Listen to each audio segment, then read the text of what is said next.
ನಾವೆಲ್ಲರೂ ಧರಣಿ ಮಾಡ್ತಾ ಇದ್ದೇವೆ. ಇಲ್ಲಿ ಮಕ್ಕಳಿಗೆಲ್ಲ ಎಜುಕೇಶನ್ದಲ್ಲಿ ತ್ರಾಸ ಐತಿ. ಎಲ್ಲರೂ ಹುಬ್ಳಿ, ಬೆಳಗಾವಿ, ಧಾರವಾಡ ಈ ರೀತಿ ಹೆಚ್ಚಿನ ವ್ಯಾಸಂಗಕ್ಕಾಗಿ ಬೇರೆ ಊರಿಗೆ ಹೋಗ್ಬೇಕಾಗೈತಿ. ಆ ಪ್ರಕಾರವಾಗಿ ಮಕ್ಕಳಿಗೆಲ್ಲ ಆಯ್ತು, ಆಮೇಲೆ ಹೆಣ್ಣು ಮಕ್ಕಳಿಗಾಯ್ತು ರೈಲ್ವೆ ಅತ್ಯವಶ್ಯಕ. ಇದು 20 ವರ್ಷದಿಂದ ಆಗಬೇಕಾದಂಥ ಕೆಲಸ ಭಾಳ ವಿಳಂಬ ಆಯ್ತು.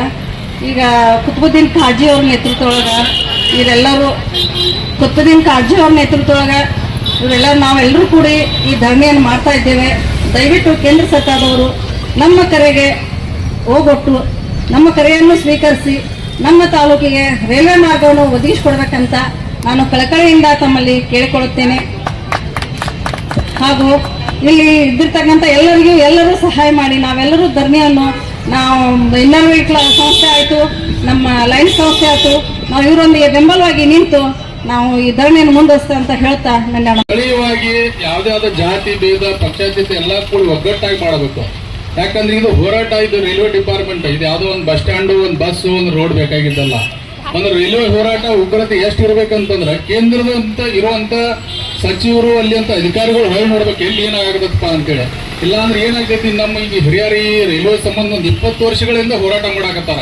ಇಲ್ಲಿ ಎಷ್ಟೋ ಜನ ನೋಡ್ತಾ ಇರೋ ಸುಮ್ಮ ಹೋಗತ್ತಾರ, ಯಾರು ಇದ್ರ ಬಗ್ಗೆ ಅಷ್ಟು ಸೀರಿಯಸ್ ಆಗಿ ತಗೋತಾ ಇದಿಲ್ಲ. ಈ ರೈಲ್ವೆ ಹೋರಾಟದಿಂದ ಇಲ್ಲಿ ಮೇಲೆ ಒದಗಿ ಕುಂತಾರೆ ಯಾರಿಗೂ ₹1 ಲಾಭ ಆಗೋದಿಲ್ಲ.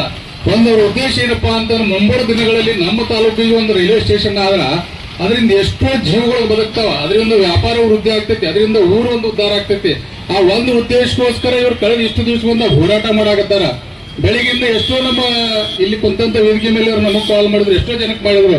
ನಾ ಮಾಡಿ ನಾವು ಒಂದಿಷ್ಟು ಪ್ರಮುಖರಿಗೆ ನಡ್ರಪ್ಪ ಹಿಂಗ್ ಹೋರಾಟ ಆಯ್ತು ಅಂತೇಳಿ ಬರ್ತೀವಿ ಅಂತ. ಸೊ ಅದಕ್ಕೆ ನಾ ದಯವಿಟ್ಟು ಒಂದು ತಾಲೂಕು ಜನರ ಕೇಳ್ಕೋದೇನಪ್ಪ ಅಂದ್ರೆ ಇದನ್ನ ವೈಯಕ್ತಿಕವಾಗಿ ತಗೊಳ್ಳೋದ್ ನಮ್ಮ ತಾಲೂಕು ಅಂತ ಬರ್ಬೇಕಾ.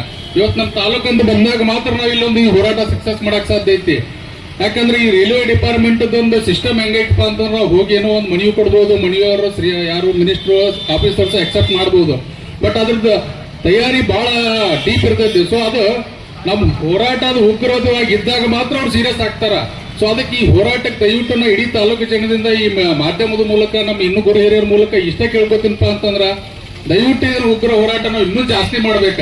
ಇದಕ್ಕೆ ಜಾಸ್ತಿ ಯುವಕರು ಕಾಲೇಜಿನವರು ಸೇರಿಕೊಂಡಾಗ ಮಾತ್ರ ಇದ್ರ ಮೇಲೆ ಸಂಸತ್ತರವ್ರಿಗೂ ಹೋಗಾಕ ಸಾಧ್ಯ ಐತಿ. ಅಲ್ಲಿ ನಮ್ಮ ರಾಮದುರ್ಗ ಬಗ್ಗೆ ಹೌದಪ್ಪ ಇದಂತ ನಾವು ಹೋರಾಟಕ್ಕೆ ಒಂದು ಬೆಲೆ ಸಿಗ್ತೈತಿ. ಪರಶುರಾಮನ ಪಾವಿತ್ರ್ಯದೊಂದಿಗೆ ಆಧುನಿಕ ಪರಶುರಾಮನಾಗಿ ಹೋರಾಟದ ವೇದಿಕೆಯಲ್ಲಿ ಮಾರ್ಗದರ್ಶನ ಮಾಡೋದಕ್ಕೆ ಇರುವಂತ ಕುತುಬುದ್ದೀನ್ ಖಾಜಿರವರೇ, ಇಲ್ಲಿಂದಲೇ ನಾನು ಈ ವೇದಿಕೆ ಮುಖಾಂತರ ಅವರಿಗೆ ಅನಂತ ಧನ್ಯವಾದಗಳನ್ನ ಸಲ್ಲಿಸೋದಕ್ಕೆ ಇಷ್ಟಪಡ್ತೇನೆ.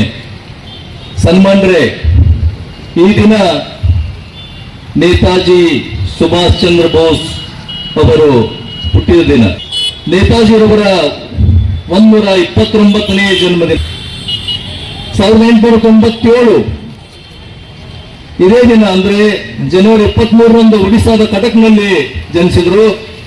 ತಮಗೆಲ್ಲೂ ಗೊತ್ತಿರುವ ಹಾಗೆ ಸಶಸ್ತ್ರ ಹೋರಾಟ, ಬ್ರಿಟಿಷರ ವಿರುದ್ಧವಾಗಿ ಸಶಸ್ತ್ರ ಹೋರಾಟ ಮಾಡೋದಕ್ಕೆ ಇಂಡಿಯನ್ ನ್ಯಾಷನಲ್ ಆರ್ಮಿಯನ್ನ ಕಟ್ಟಿದ್ರು. ಅದನ್ನ ಆಜಾದ್ ಹಿಂದ್ ಫೌಜ್ ಅಂತ ಕರೀತಾರೆ. 25 ವರ್ಷಗಳಿಂದ ಈ ಹೋರಾಟ ಆಗ್ಕೋತ ಬಂದೈತಿ.